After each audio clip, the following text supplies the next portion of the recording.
सभी विद्यार्थियों का ऑनलाइन क्लासेस में स्वागत है। हम बात कर रहे हैं बीए बीएससी पेपर सेकंड है और मानव भूगोल है और उसकी यूनिट सेकंड चल रही है। इसमें है टॉपिक है मानव संसाधन। मानव संसाधन इसमें मानव संसाधन में जनसंख्या की क्वेश्चन थे। अब जनसंख्या एक बार है, भारत की जनसंख्या का वितरण और घनत्व पर टिप्पणी लिखिए। ये एक बार एक साल क्वेश्चन पूछा गया था। तो हम बात करते हैं जनसंख्या वितरण की। पहले जनसंख्या वितरण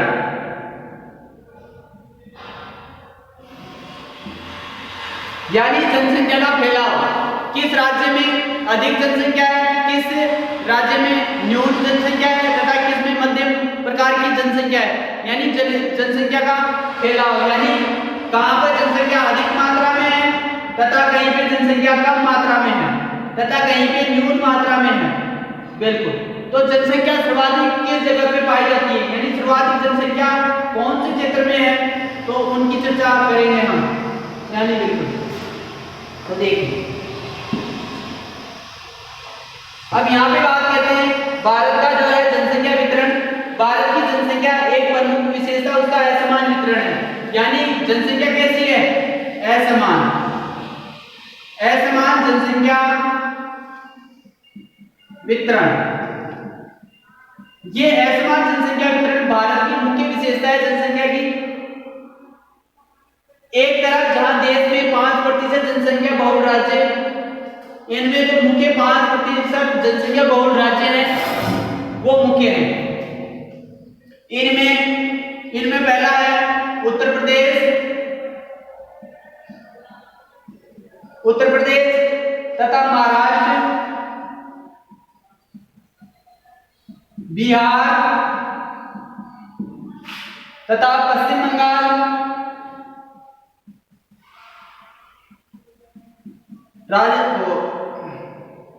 पश्चिम बंगाल, आंध्र प्रदेश।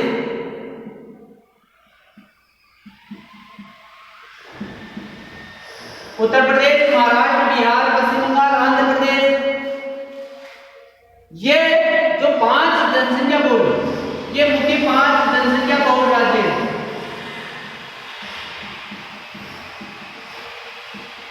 यहाँ पे देश की 30% क्षेत्र है। 30% क्षेत्र में आगे 50% जनसंख्या सकेंद्रित मानी जाती है।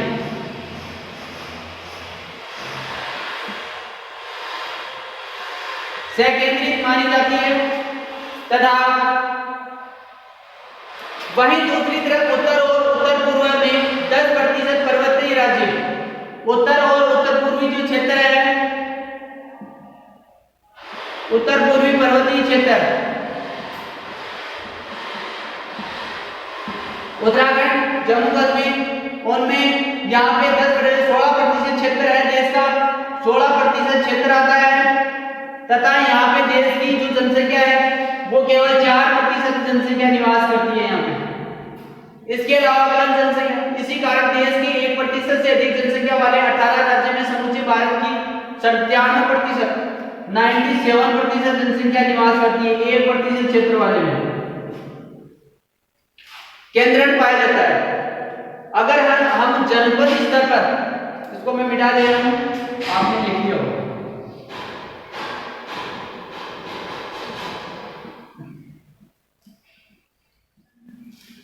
अगर जनपद स्तर पर हिमालय क्षेत्र, मध्यवर्ती उच्चभूमि, थार मरुस्थल और दूरवर्ती द्वीपों में लगभग 106 जिलों में जनसंख्या के सकेंद्र सूचकांक का मान 0.5 से कम पाया जाता है। यानी यह है सूचकांक 0.5 से कम पाया जाता है। इसके विपरीत निचले और मध्यवर्ती गंगा मैदान व प्रायद्वीप के तटीय प्रदेश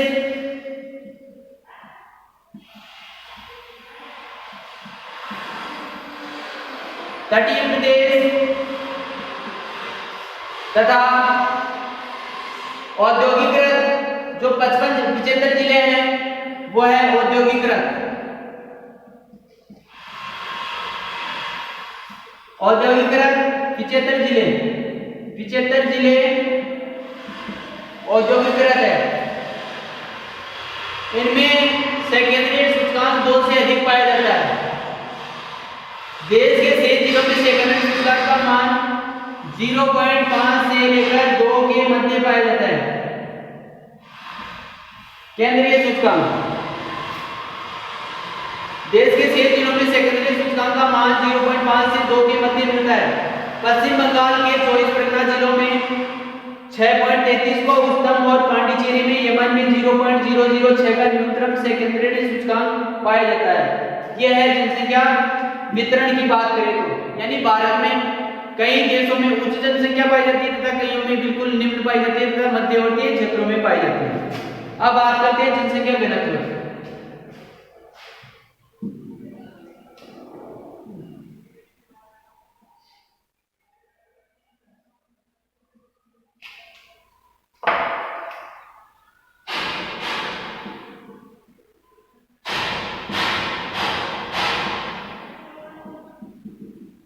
जनसंख्या घनत्व, जनसंख्या घनत्व से भूमि पर जनसंख्या के दबाव का पता चलता है। सन 1901 में देश की जनसंख्या का औसत घनत्व 1901 की बात की जाए, 1901 में जनसंख्या घनत्व था वो था केवल 77 व्यक्ति, 77 व्यक्ति प्रति वर्ग किमी, 77 व्यक्ति प्रति वर्ग किमी में केवल निवास कर रहे थे। कब की बात है? 1977 में। प्रति व्यक्ति किलोमीटर था जो 1951 में बढ़कर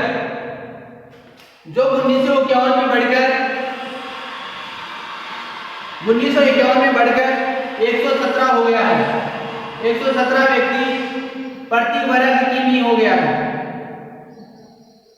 तथा 1981 में यह लगातार बढ़ा और 1981 में 216 व्यक्ति प्रति वर्ग किमी हो गए हैं तथा 2001 में ही जनसंख्या घनत्व की बात करें तो 324 हो गए व्यक्ति प्रति वर्ग किमी हो गया है तथा 2001 से बाद में 2011 में यह जनसंख्या घनत्व बढ़कर 382 अभी 382 व्यक्ति प्रति वर्ग किमी हो गया है। यानी देश में अगर जनसंख्या घनत्व की बात करते हैं तो 1901 में केवल 77 व्यक्ति प्रति वर्ग किमी थे। फिर धीरे धीरे ये ग्रोथ कैसे हुई? ये ग्रोथ यानी उच्चतम होता गया, उच्चतम यहाँ पे जनसंख्या बढ़ती हुई है क्योंकि सुविधाओं में सहायता मिली है, तो ये जनसंख्या घनत्व भी बढ़ता गया। ये ग्रोथ रेट देखो। अब 2021 की बात करें, 2021 की बात करें तो ये 400 से ऊपर मिलेगा। यहाँ पे जनसंख्या अनुमानित है भाई 400 से ऊपर ग्रोथ मिलेगी यहाँ पे, तो ये आंकड़े बहुत ही आशाजनक है। अब बात करते हैं देखो इनके अलग अलग घनत्व, जनसंख्या घनत्व केंद्र शासित प्रदेशों के अनुसार देखो।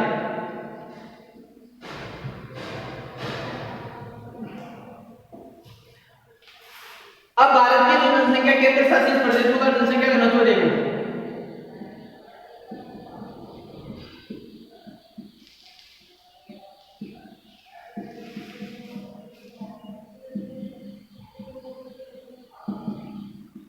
वो निम्न है।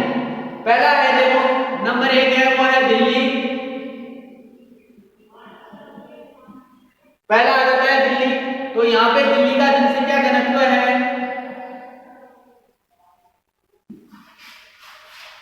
प्रति वर्ग किमी में है और 2011 के अनुसार है तो दिल्ली का जो जनसंख्या घनत्व है वो है 11,320 प्रति वर्ग किमी। तथा दूसरा लेते हैं चंडीगढ़। चंडीगढ़ का जनसंख्या घनत्व है वो है 9,258। तीसरा है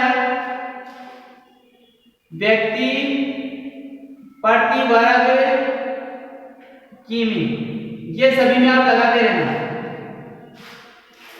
तीसरी बात करते हैं वो है पुडुचेरी। पुडुचेरी की बात करें, पुडुचेरी में है 2547 वर्ग किमी। अब बात करते हैं वो है लक्षद्वीप। लक्षद्वीप की बात करें तो लक्षद्वीप में है 2149 व्यक्ति प्रति वर्ग किमी। पांचवा बात करें वो है दमन व दीव।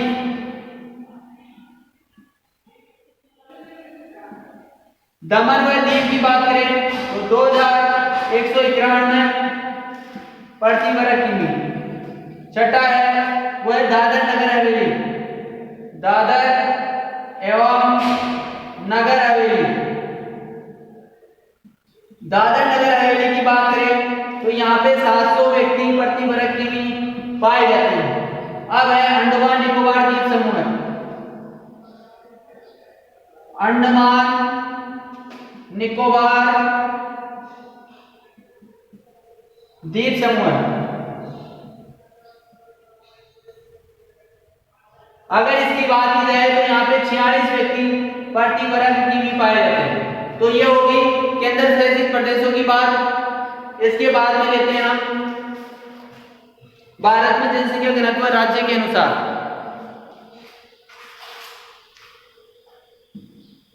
आपने बना लिया होगा, इसको उतार लिया होगा।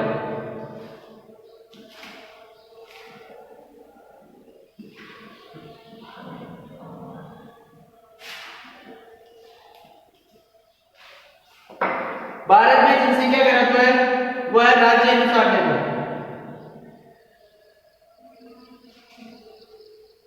राज्य स्तर पर और 2011 के अनुसार। इसमें देखो, इसमें पहला लेते हैं, पहला है वो है बिहार। बिहार का जनसंख्या घनत्व है वो है 1106 व्यक्ति प्रति वर्ग किमी। सेकंड है वो है पश्चिम बंगाल। पश्चिम बंगाल वो है 1028। तथा तीसरा है केरल। केरल के अंदर है 860। उत्तर प्रदेश,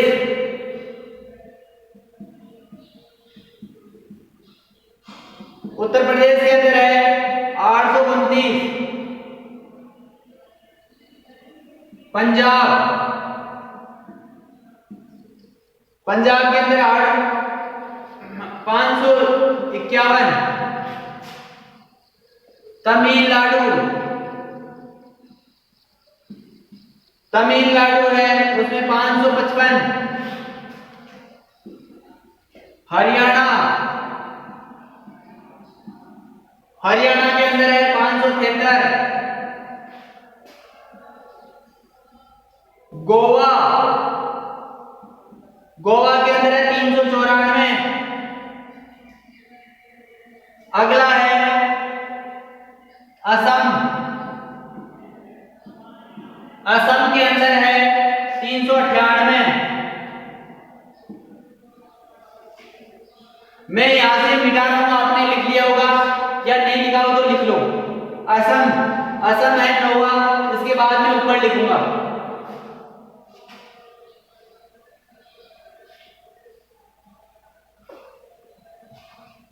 आपने उठा लिया होगा।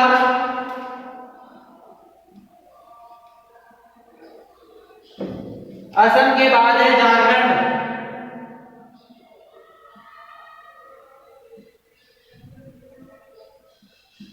झारखंड, झारखंड का जनसंख्या घनत्व है वो है 414। अब बात करते हैं महाराष्ट्र की। महाराष्ट्र के अंदर है, महाराष्ट्र में 365। तथा त्रिपुरा, त्रिपुरा के अंदर है वह 350। आंध्र प्रदेश,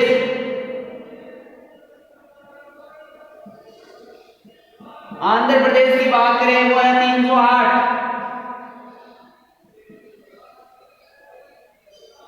कर्नाटक, कर्नाटक की बात करें तो है 319। अब है गुजरात। गुजरात की बात करें तो 308। ओडिशा, ओडिशा में 270। मध्य प्रदेश, मध्य प्रदेश में 236। राजस्थान, राजस्थान में 200।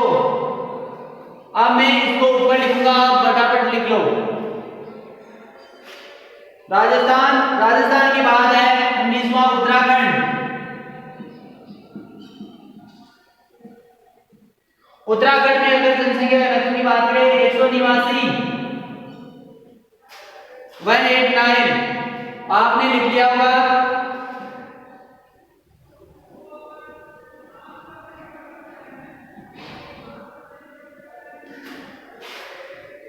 उत्तराखंड कंप्लीट हो गया है। उत्तराखंड के बाद देखो छत्तीसगढ़।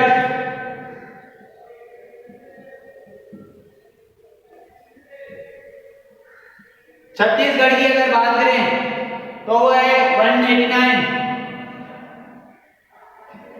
छत्तीसगढ़ के बाद में है नागालैंड। नागालैंड की अगर बात करें जनसंख्या घनत्व की तो नागालैंड में 119 व्यक्ति प्रति वर्ग। नागालैंड। अब आता है मणिपुर। मणिपुर के अंदर जनसंख्या घनत्व है 128।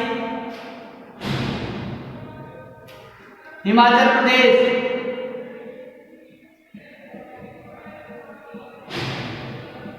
हिमाचल प्रदेश वो है 123।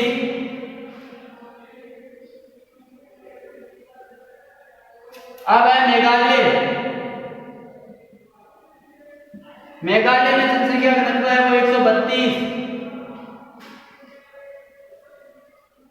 जम्मू एंड कश्मीर, जम्मू एंड कश्मीर में 124। सिक्किम,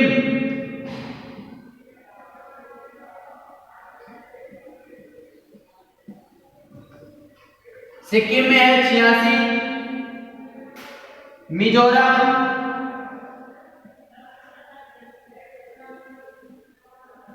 मिजोरम की अगर जनसंख्या घनत्व की बात की जाए तो 52 है। तथा अरुणाचल प्रदेश 28वां है। अरुणाचल प्रदेश, अरुणाचल प्रदेश का जनसंख्या घनत्व वो है 17 केवल। सबसे न्यूनतम जनसंख्या घनत्व है वो है अरुणाचल प्रदेश का, और सर्वाधिक जो जनसंख्या घनत्व है वो है बिहार का 1106। ठीक है, आप उतार लो, इनको उतार लिया होगा आपने, या मैं मिटाने जा रहा हूं, फटाफट उतार लो। अब बात करते हैं औसत घनत्व के आधार पर देश में।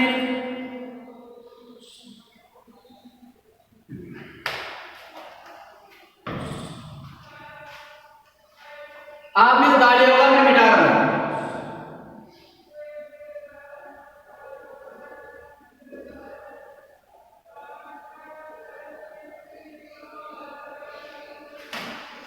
अब बात करते हैं औसत घनत्व के आधार पर देश में निम्न 3 प्रकार के जनसंख्या घनत्व क्षेत्रों की पहचान की गई है।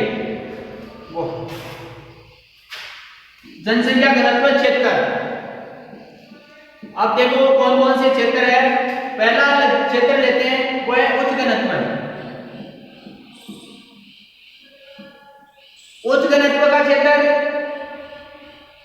दूसरा आता है वो है मध्यम घनत्व का क्षेत्र, और तीसरा आता है वो है निम्न घनत्व का क्षेत्र। तो पहला है उच्च घनत्व का क्षेत्र, यहाँ पे 400 व्यक्ति प्रति वर्ग की विशेष, तथा मध्यम घनत्व के जो व्यक्ति है यहाँ पे 200 से 400। तथा जो निम्न स्तर का है वो 200 से कम, अधिकतम 200 और 200 से कम। अब बात करते हैं, पहला है वो है उच्च घनत्व।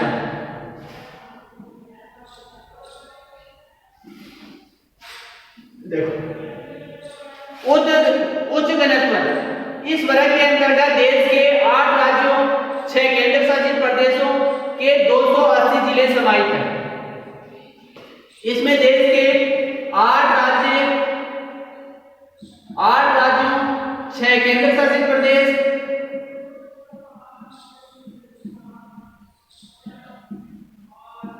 6 केंद्र शासित प्रदेश तथा 280 जिले समाहित हैं।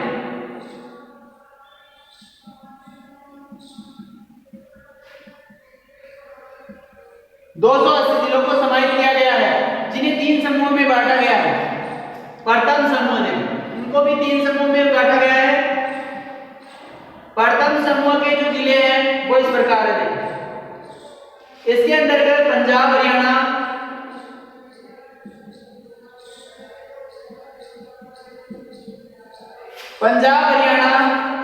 दिल्ली उत्तर प्रदेश, दिल्ली यूपी, बिहार पश्चिम बंगाल,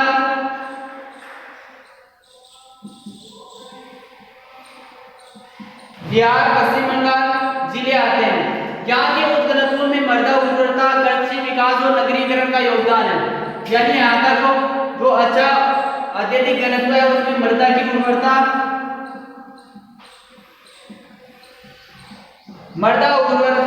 कृषि विकास तथा नगरीकरण का योगदान है।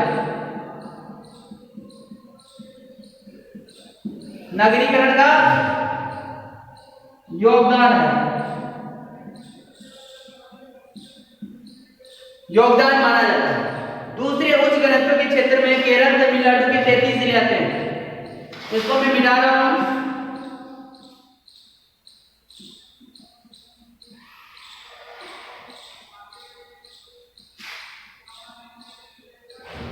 जो सेकंड है उसमें दूसरे उच्च घनत्व केरल और तमिलनाडु, केरल व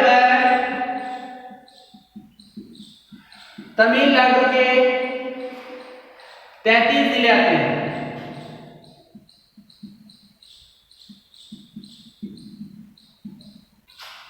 इन 33 जिलों में इनमें विकसित कृषि, नगरीकरण एवं कुटीर उद्योगों के विकास की प्रमुख भूमिका रही है। उच्च घनत्व के तीसरे क्षेत्र में महाराष्ट्र और गुजरात, जो तीसरा क्षेत्र है उसमें महाराष्ट्र व गुजरात, इन क्षेत्रों के मैदानी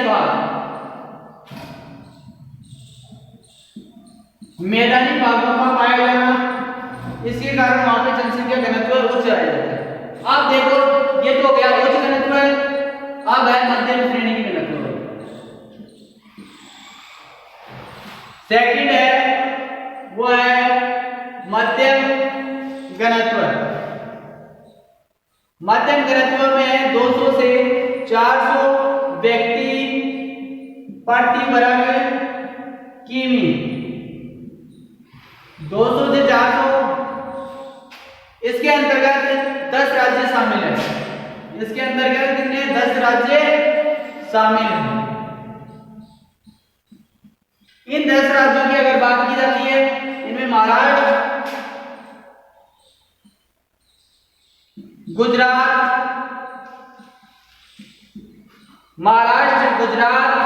तेलंगाना,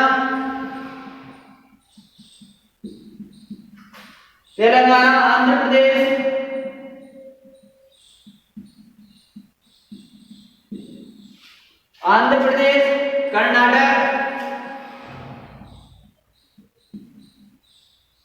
कर्नाटक,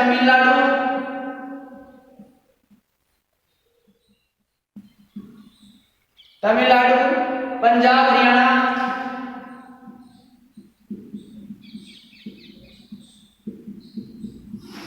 हरियाणा, राजस्थान,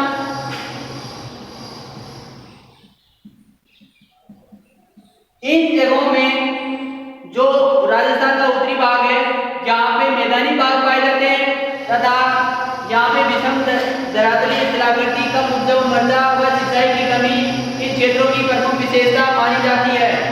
अब बात करते हैं, ये तो हो गया मध्यम घनत्व। अब बात करते हैं उच्च घनत्व, निम्न घनत्व के लिए। तीसरा है वो है निम्न घनत्व।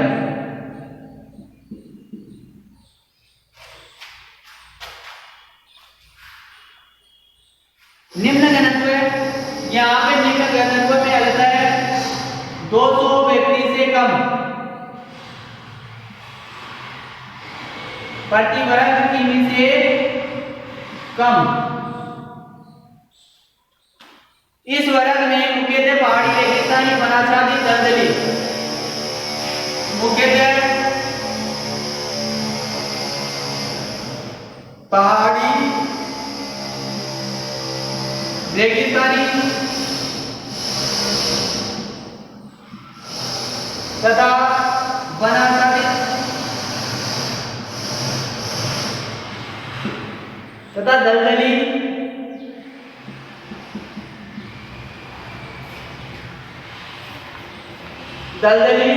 कटावग्रस्त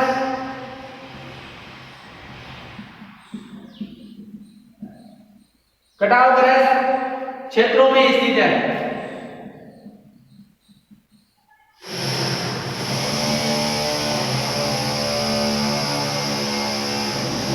इसमें पश्चिमी राजस्थान, अगर इन क्षेत्रों की बात की जाए तो मैं इसको मिटा रहा हूं।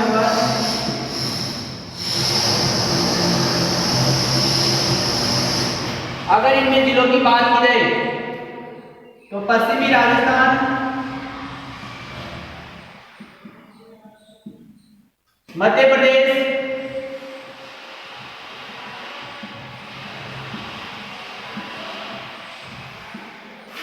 तथा छत्तीसगढ़,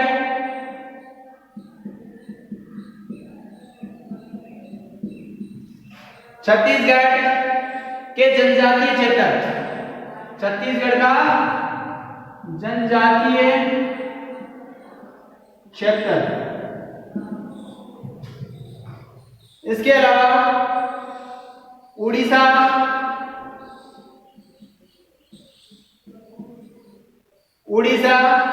पूर्वी कटक, पूर्वी कर्नाटक तथा आंध्र प्रदेश,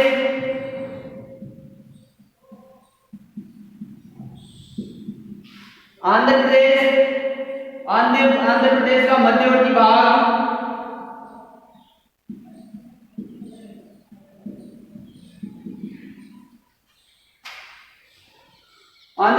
जम्मू कश्मीर,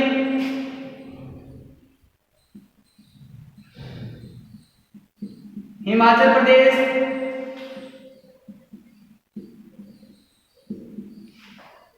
उत्तराखंड, सिक्किम,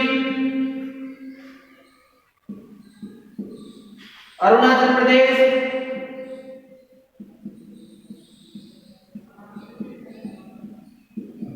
मणिपुर, मेघालय, नागालैंड, मिजोरम,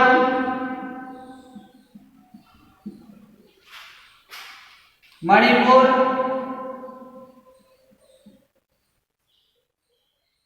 ये जिले आते हैं। यानी मणिपुर का जो पहाड़ी क्षेत्र है वो शामिल किया जाता है। यहाँ जनजातीय निर्वाह अर्थव्यवस्था, यहाँ पे यानी जनजातीय नागरिक। अब इन जिलों में क्या है, इनमें जनजातीय क्षेत्रों की बाहुल्यता है। एक तो जनजातीय क्षेत्र पाया जाता है, मुख्य रूप से जनजातीय क्षेत्र पाया जाता है। इसके कारण यहाँ की जो जनसंख्या है वो जनसंख्या घनत्व है वो कम पाया जाता है तथा कृषि का पिछड़ापन। तथा दूसरी बात की जाती है तो वह है कृषि का पिछड़ापन। कृषि का पिछड़ापन इसलिए है क्योंकि कृषि में जो पुरानी जो जनजाति है तो यहाँ पे अत्याधुनिक जो तकनीक है उसका विकास नहीं हो पा रहा है। इसके कारण इनका जो कृषि का पिछड़ापन है वो पुरानी पद्धतियों से हो रहा है। पुरानी पद्धतियों से होने के कारण ये कृषि के जो पिछड़ेपन का आधार है उसी पे निर्भर रहते हैं। अभी जो इनका जो आधुनिक स्तर है वो नहीं आया है, इसके कारण ये पिछड़े हुए हैं तथा कुछ मात्रा में यहाँ पे है वो मृदा है, वो रेतीली है तथा सिंचाई की सुविधा न है होने के कारण भी ये क्षेत्र जो है पिछड़ा हुआ माना जाता है। इसके कारण भी यहाँ पे जनसंख्या है वो कम पाई जाती है। इसके अलावा हम बात करें वो निम्न सामाजिक आर्थिक स्तर, यहाँ का जो सामाजिक स्तर है सामाजिक आर्थिक निम्न स्तर, यानी हम यहाँ पे बात की जाए सामाजिक आर्थिक स्तर, यानी यहाँ पे जो उपस्थित औद्योगिक क्षेत्र है उनमें काम करने वाले बिल्कुल नहीं है। कृषि क्षेत्र पर जो भी है वो तथा कुछ मात्रा में पशुपालन क्षेत्र है उस पर निर्भर करते हैं, तो उनका सामाजिक जीवन यानी इनकी प्रति व्यक्ति आय वो कम है तथा मुख्य रूप से ये पिछड़े हुए और निम्न जीवन स्तर है इनका। तथा अब बात करते हैं वो है प्रतिकूल भौतिक दशाएं। देखो इसको मैं मिटा रहा हूं।